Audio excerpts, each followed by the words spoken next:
Assalamualaikum warahmatullahi wabarakatuh. Anak-anak semuanya, kembali kita dalam latihan soal dan pembahasan.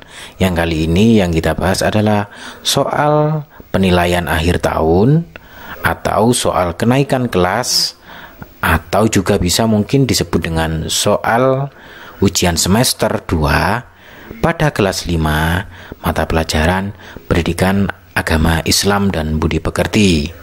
Tentunya bila bermanfaat video ini, jangan lupa untuk like, subscribe, dan share atau bagikan kepada teman-teman kalian semuanya, agar teman-teman kalian semuanya bisa belajar seperti kalian dalam video ini. Silakan kalian share sebanyak mungkin, boleh ke grup WA kelas atau grup belajar lainnya. Baik anak-anak semuanya, langsung saja kita mulai dengan pembahasan soal nomor 1. Soal yang pertama, surat ke-107 dalam Al-Quran adalah surat Al-Ma'un. Al-Ma'un artinya A. Gajah, B. Buatin, C. Barang berguna, dan D. Pendusta agama. Anak-anak semuanya, surat yang ke-107 ini memang surat Al-Ma'un anak-anak. Jadi diingat-ingat bahwa surat Al-Ma'un ini adalah surat yang ke-107 dalam Al-Quran. Adapun arti Al-Ma'un itu anak-anak adalah barang yang berguna, sehingga jawabannya adalah C. Kemudian adapun untuk A. Gajah ini adalah arti dari surat Al-Fil. Kemudian untuk Buatin ini arti dari surat At-Tin. Sedangkan yang D ini pendusta agama ini adalah tanda-tanda pendusta agama ini merupakan kandungan dari surat Al-Ma'un. Baik anak-anak semuanya, berikutnya kita ke soal nomor 2. Bacalah ayat berikut. Bismillahirrahmanirrahim. Fadzalikal ladzi yad'ul yatim. Ayat ini adalah bagian dari surat Al-Ma'un yang ke A1, B2, C3, dan D4. Mari kita baca surat Al-Ma'un dari ayat pertama. Ayat pertama, Ara'aital ladzi yukadzibu biddin. Ayat yang kedua, Fadzalikal ladzi yad'ul yatim. Berarti Fadzalikal ladzi yad'ul yatim ini merupakan ayat yang kedua dari surat Al-Ma'un. Jadi jawabannya adalah B. Kemudian soal nomor 3 anak-anak. Bacalah ayat berikut. Ara'aital ladzi yukadzibu biddin. Arti dari ayat di atas adalah A. Tahukah kamu orang yang menyebarkan agama? B. Tahukah kamu orang yang mendustakan Allah? C. Tahukah kamu orang yang mendustakan agama? D. Tahukah kamu orang yang berpindah agama? Anak-anak semuanya, ini merupakan penggalan surat Al-Ma'un ayat pertama. Adapun artinya yang benar adalah tahukah kamu orang-orang yukadzibu yang mendustakan biddini agama. Jadi jawabannya adalah C, bahwa lafaz Ara'aital ladzi yukadzibu biddin adalah tahukah kamu orang yang mendustakan agama. Berikutnya anak-anak semuanya, kita ke soal nomor 4. Perhatikan pernyataan berikut. 1. Seorang laki-laki yang menerima wahyu dari Allah untuk dirinya sendiri dan wajib menyampaikan kepada umatnya. 2. Seorang laki-laki yang menerima wahyu dari Allah untuk dirinya sendiri dan tidak wajib menyampaikan kepada umatnya. 3. Seorang laki-laki yang menerima mukjizat dari Allah. 4. Seorang laki-laki yang menerima kitab dari Allah. Anak semuanya, dari pernyataan di atas yang merupakan pengertian dari Rasul adalah A1, B2, C3, dan D4. Anak semuanya, ciri khas dari Rasul adalah menerima wahyu dari Allah dan wajib disampaikan kepada umatnya. Oleh karena itu pernyataan di atas yang sesuai adalah yang nomor 1, anak-anak. Karena apa? Karena seorang laki-laki yang menerima wahyu dari Allah untuk dirinya dan wajib menyampaikan kepada umatnya. Ini merupakan pengertian dari Rasul, sehingga jawabannya adalah A. Berikutnya anak-anak semuanya soal nomor 5. Seorang Rasul yang memiliki keteguhan, tekad, ketabahan, dan kesabaran yang sangat kuat dalam menjalankan tugasnya, menyampaikan ajaran-ajaran Allah SWT disebut Rasul. A. Ulul Azmi, B. Ulul Albab, C. Khotamul Anbiya, D. Uswatun Hasanah.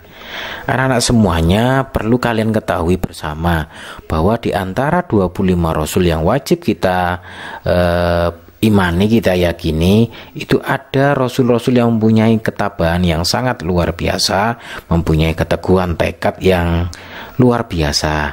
Dan jumlah Rasul tersebut ada beberapa Rasul, ada sekitar 5, itu disebut Rasul Ulul Azmi, anak-anak. Sehingga jawabannya adalah A.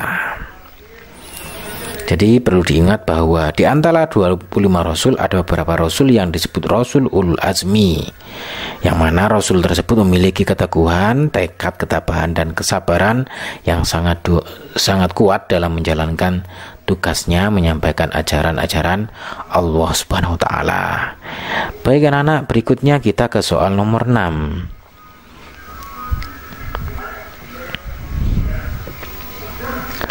Perhatikan pernyataan berikut ini. 1. Teguh dan sabar dalam belajar. 2. Malas belajar karena tak pernah dapat juara. 3. Teguh dan sabar dalam mematuhi orang tua. 4. Malas sholat jika tidak ada orang tua di rumah. Dari pernyataan tersebut, perilaku yang meneladani sikap Rasul Ulul Azmi adalah A1 dan 2, B 2 dan 3, C 3 dan 4, dan D 1 dan 3. Anak-anak semuanya tadi sudah disampaikan bahwa Rasulullah Azmi itu Rasul yang mempunyai keteguhan, tekad yang luar biasa, dan kesabaran juga. Oleh karena itu marilah kita cermati dari 1 sampai 4 ini yang sama dengan ciri khas tadi Rasulullah Azmi, ketabahan dan keteguhan yang sangat luar biasa. Pertama, teguh dan sabar dalam belajar. Ini sangat jelas merupakan sikap peneladanan terhadap Rasulullah Azmi. Kemudian 2, malas belajar karena tak pernah juara. Ini sangat tidak cocok karena Rasul tidak pernah malas. Nah, ini jadi bukan peneladanan terhadap sikap Rasulullah Azmi. Kemudian teguh dan sabar dalam mematuhi orang tua. Ini kayaknya jawaban, karena Rasulullah Azmi itu mempunyai keteguhan dan kesabaran yang luar biasa. Kemudian 4, malas sholat jika tidak ada orang tua di rumah. Ini merupakan bukan yang meneladani Rasulullah Azmi karena malas sholat. Tentunya dari kesimpulan ini yang jawabannya adalah 1 dan 3. Oleh karena itu jawabannya adalah D, anak-anak. Berikutnya soal nomor 7. Semasa hidupnya Nabi Muhammad SAW selalu memberi keteladanan bagi kita untuk hidup sederhana. Keuntungan hidup sederhana adalah A. Beramal dengan tekun karena akan mendapat pujian. B. Hidup menjadi tenang, tentram, dan bahagia. C. Hidup kita akan menjadi kaya raya. Dan D. Menimbulkan sikap tinggi hati. Anak-anak semuanya, hidup sederhana itu hidup apa adanya, tidak berlebihan. Oleh karena itu, mari kita cermati keuntungan hidup sederhana ini yang cocok yang mana. Adapun yang A, beramal dengan tekun karena akan mendapatkan pujian. Ini merupakan perilaku yang tidak mencerminkan hidup sederhana, karena ini merupakan sikap riya, yakni ingin mendapatkan pujian. Jadi ini bukan jawaban. Kemudian yang B, hidup menjadi tenang, tentram, dan bahagia. Ini sangat jelas, ini merupakan keuntungan hidup sederhana anak-anak. Karena dengan hidup sederhana, kita akan menjadi hidup tenang, tentram, dan bahagia. Oleh karena itu jawabannya B. Adapun yang C, kenapa kok salah? Hidup kita akan menjadi kaya raya. Orang yang hidup sederhana itu tidak berambisi menjadi kaya raya. Hidupnya apa adanya saja. Oleh karena itu ini bukan jawaban. Apalagi yang D menimbulkan sikap tinggi hati. Orang yang sederhana itu hidup apa adanya, tidak mempunyai sikap tinggi hati. Oleh karena itu jelas jawabannya adalah B. Berikutnya anak-anak, kita scroll ke atas, kita ke soal nomor 8. Terlebih dahulu saya ingatkan jangan kepada kalian semuanya untuk subscribe, like, dan bagikan video ini kepada teman-teman kalian semuanya agar video ini bisa dipelajari oleh teman-teman kalian juga. Baik, kita mulai ke soal nomor 8. Simak cerita berikut. Diki, anak dari keluarga kaya raya. Namun demikian dia menggunakan peralatan seadanya dan tidak menggunakan peralatan dengan harga yang mahal dan mewah. Dari cerita di atas, perilaku Diki mencerminkan sikap A. Jujur, B. Amanah, C. Sederhana, D. Rendah hati. Anak-anak semuanya, barusan nomor 7 tadi sudah dijelaskan, yaitu hidup apa adanya itu identik dengan sikap sederhana. Oleh karena itu jawabannya adalah C. Adapun jujur ini cenderung dari berkata apa adanya. Untuk amanah ini dapat dipercaya, dan rendah hati ini tidak sombong. Jadi yang cocok dengan hidup apa adanya itu adalah sederhana. Kemudian 9. Hidup sederhana adalah hidup apa adanya. Lawan dari hidup sederhana adalah A. Kikir, B. Pelit, C. Boros, D. Bahil. Anak-anak semuanya, sekali lagi saya sampaikan bahwa hidup sederhana itu hidup apa adanya, tidak berlebih-lebihan, sehingga lawan dari hidup sederhana adalah boros. Karena boros ini berlebihan dalam mencukupi kebutuhan sehari-hari. Berikutnya anak-anak semuanya kita ke soal nomor 10. Melaksanakan amal perbuatan semata-mata karena mengharap ridho Allah Subhanahu wa taala disebut dengan A. Ikhlas, B. Riya, C. Ujub, D. Sum'ah. Jawabannya adalah ikhlas anak-anak. Karena seorang yang beribadah semata-mata hanya mengharap ridho Allah itu merupakan pencerminan sikap ikhlas ya. Adapun riya, ujub, dan sum'ah ini merupakan perbuatan-perbuatan beribadah atau beramal baik dengan niat ingin dipuji oleh orang lain, tidak semata-mata mengharap ridho Allah Subhanahu wa taala. Berikutnya langsung kita ke soal nomor 11. Kita scroll ke atas dulu. Perhatikan pernyataan berikut. 1. Tidak pernah mengeluh dalam melaksanakan tugas. 2. Makin rajin dan tekun jika dipuji orang. 3. Tidak memamerkan dan menceritakan amalnya kepada orang lain. 4. Beramal dengan sungguh-sungguh tanpa mengharap imbalan. Dari pernyataan di atas yang bukan ciri-ciri perilaku ikhlas adalah A1, B2, C3, dan D4. Anak-anak semuanya, mari kita cermati. Di sini perilaku yang bukan ciri-ciri perilaku ikhlas.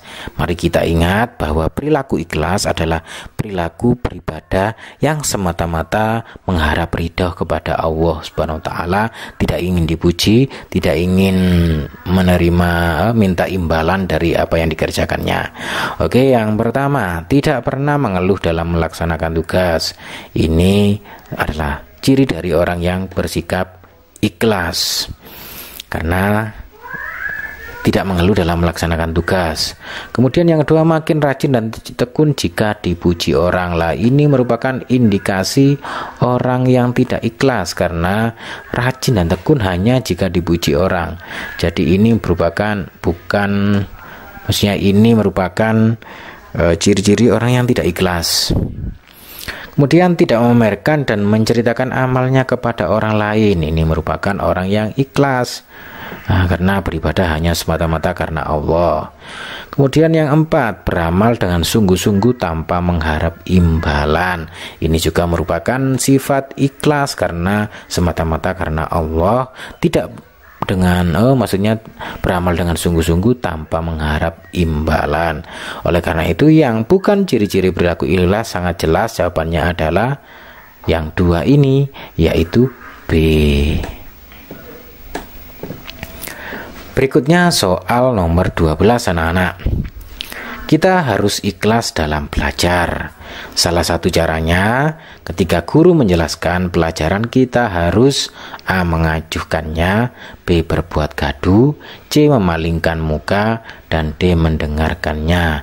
Anak-anak semuanya, ini sangat mudah sekali. Kenapa? Karena ketika ketika guru menjelaskan pelajaran, ya kita harus mendengarkannya, memperhatikannya. Oleh karena itu jawabannya di sini adalah D. Adapun untuk A, mengajukannya, ini sangat tidak baik, karena ketika guru menjelaskan kok kita mengajukannya, sehingga ini bukan jawaban. Berbuat gaduh juga, kita dilarang berbuat gaduh ketika ibu atau bapak guru menjelaskan, apalagi juga memalingkan muka, ini dilarang. Kita harus memperhatikan penjelasan guru dengan baik, sehingga jawabannya sangat jelas adalah D. Kita harus mendengarkannya. Berikutnya soal nomor 13. Sholat sunnah yang dilaksanakan pada malam bulan Ramadan setelah Isya hingga menjelang subuh adalah sholat A. tahajud, B. duha, C. tarawih, D. fardu. Anak-anak semuanya, kata kunci dari soal nomor 13 adalah sholat sunnah yang dilaksanakan hanya pada bulan Ramadan ini setelah Isya hingga menjelang subuh adalah sholat apa? Di sini adalah yang benar adalah sholat tarawih, anak-anak. Karena sholat tarawih ini hanya ada dan terjadi dan diperintahkan kepada kita dilaksanakan hanya pada bulan Ramadan. Sedangkan sholat tahajud, sholat duha, dan sholat fardu ini bisa dilakukan oleh manusia, oleh orang-orang ini tiap hari. Sedangkan sholat tarawih ini terjadi atau diperintahkan kepada kita hanya pada malam bulan Ramadan saja. Sehingga kesimpulannya jawabannya adalah C. Berikutnya soal nomor 14, kita scroll ke atas. Saya ingatkan lagi, jangan lupa like, subscribe, dan bagikan kepada teman-teman yang lainnya ya, agar teman-teman yang lainnya tetap atau tahu tentang video ini dan bisa belajar seperti kalian dalam video ini. Oke, kita mulai soal nomor 14. Perhatikan pernyataan berikut. 1. Dilaksanakan sebanyak 20 rakaat ditambah witir 3 rakaat atau 8 rakaat ditambah witir 3 rakaat. 2. Dilaksanakan dengan cepat dan terburu-buru. 3. Lebih utama dilaksanakan secara berjamaah di masjid atau musola. 4. Dilaksanakan setelah sholat maghrib. Dari pernyataan di atas yang merupakan ketentuan sholat tarawih adalah A1 dan 2, B2 dan 4, C1 dan 3, dan D3 dan 4. Anak-anak semuanya, kata kuncinya adalah sholat tarawih. Kita ketahui bersama bahwa sholat tarawih adalah sholat sunnah yang diperintahkan kepada kita itu hanya pada bulan Ramadan saja. Mari kita cermati dari 1 sampai 4 ini yang merupakan ciri-ciri dari sholat tarawih. Yang pertama, dilaksanakan sebanyak 20 rakaat ditambah witir 3 rakaat atau 8 rakaat ditambah witir 3 rakaat. Ini merupakan ciri-ciri dari sholat tarawih anak-anak, bahwa sholat tarawih itu ada dua cara untuk mengerjakannya. Yang pertama 20 rakaat ditambah witir 3 rakaat, atau yang kedua 8 rakaat ditambah witir 3 rakaat. Kemudian coba kita cermati jawaban yang kedua, dilaksanakan dengan cepat dan terburu-buru. Ini merupakan hal yang bukan ciri khas dari sholat tarawih. Kita tahu memang sholat tarawih rakaatnya banyak, cuman pelaksanaannya dilarang terburu-buru, sehingga ini bukan jawaban, bukan merupakan ketentuan sholat tarawih. Kemudian yang ketiga, lebih utama dilaksanakan secara berjamaah di masjid atau musola. Ini memang benar, sholat tarawih itu lebih utama dilaksanakan secara berjamaah. Kemudian yang keempat, dilaksanakan setelah sholat maghrib. Ini jelas salah anak-anak, karena sholat tarawih itu dilaksanakan setelah sholat isya. Jadi jelas jawabannya adalah 1 dan 3, sehingga jawabannya adalah C. Berikutnya soal nomor 15 anak-anak. Berasal dari kata darosa. Pengertian tadarus adalah A. Membaca Al-Quran sampai khatam, B. Membaca Al-Quran beramai-ramai, C. Membaca Al-Quran walau 1 ayat, D. Membaca dan mempelajari Al-Quran. Anak-anak semuanya, tadarus itu berasal dari kata darosa anak-anak memang, dan artinya itu adalah membaca dan mempelajari Al-Quran. Jadi ketika kita melakukan tadarus, kita diharapkan selain membaca Al-Quran, kita harus mempelajari Al-Quran tersebut agar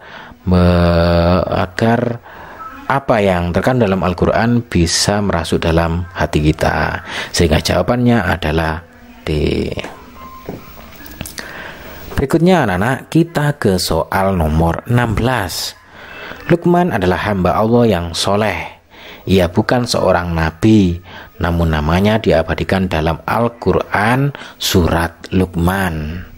Ia seorang hamba pilihan Allah SWT karena selalu A. Sombong, B. Bersyukur, C. Putus asa, dan D. Bekerja. Anak-anak semuanya, memang dalam Al-Quran kita sering menyumpai ada nama surat Luqman. Luqman ini memang bukan seorang nabi, tapi hamba Allah yang soleh, hingga namanya diabadikan dalam Al-Quran, yaitu dalam surat Luqman. Dan Luqman tersebut merupakan seorang hamba Allah pilihan dan menyuruh anak-anaknya untuk selalu bersyukur kepada Allah, sehingga jelas jawabannya adalah B anak-anak. Adapun sombong, putus asa, ini bukan merupakan perintah Luqman kepada anak-anaknya. Untuk yang bekerja ini tidak sesuai dari hal-hal yang ada pada surat Luqman. Kemudian soal nomor 17 anak-anak. Kita scroll dulu.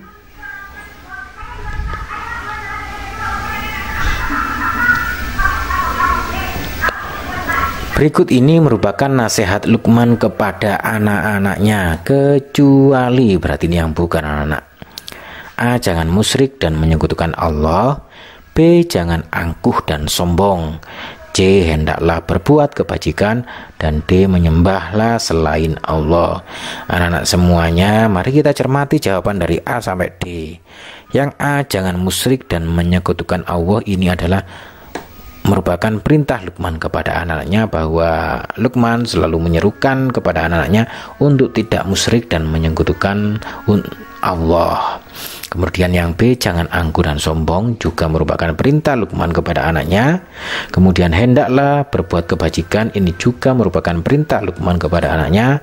Kemudian yang D, menyembahlah selain Allah, ini sangat jelas bukan perintah Luqman kepada anaknya, sehingga jawabannya adalah D anak-anak. Berikutnya soal nomor 18.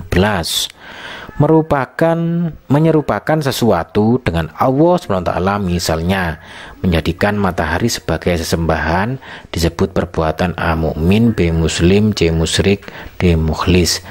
Sangat jelas sekali anak-anak bahwa perbuatan yang menyekutukan Allah seperti menyerupakan sesuatu dengan Allah SWT ini merupakan perbuatan musyrik anak-anak, sehingga jawabannya adalah C. Berikutnya soal nomor 19. Bacalah ayat berikut. Bismillahirrahmanirrahim. Ya bunayya aqimis sholata wa'mur bil ma'ruf wanha 'anil munkar wasbir 'ala ma asabak. Penggalan ayat dari Quran surat Luqman ayat 17 di atas berisi nasihat Luqman kepada anaknya, yaitu A. Larangan berbuat musyrik dan menyekutukan Allah SWT, B. Perintah untuk melaksanakan sholat dan berbuat kebajikan, C. Anjuran untuk tidak berbuat angkuh dan sombong, dan D. Larangan untuk melaksanakan sholat dan berbuat kebajikan. Anak semuanya, mari kita cermati pilihan jawaban dari A sampai yang D ini yang sesuai dari penggalan surat Al-Luqman, surat Luqman ayat 17 ini. Mari kita lihat pertama yang A, larangan berbuat musyrik dan menyekutukan Allah. Nah ini di sini tidak tercantum anak-anak, karena ini kandungannya adalah seperti ini kira-kira. Wahai anak-anakku, aqimis sholata, tegakkanlah sholat, kerjakanlah sholat, wa'mur bil ma'ruf, dan memerintah dengan berbuat kebajikan, wanha 'anil munkar, dan mencegah berbuat jelek atau berbuat mungkar, wasbir, dan bersabarlah. Kira-kira dari kandungan ini jawabannya adalah kira-kira apa? B. Perintah untuk melaksanakan sholat, aqimis sholat, dan berbuat kebajikan, wa'mur bil ma'ruf. Lah ini sangat cocok kan anak.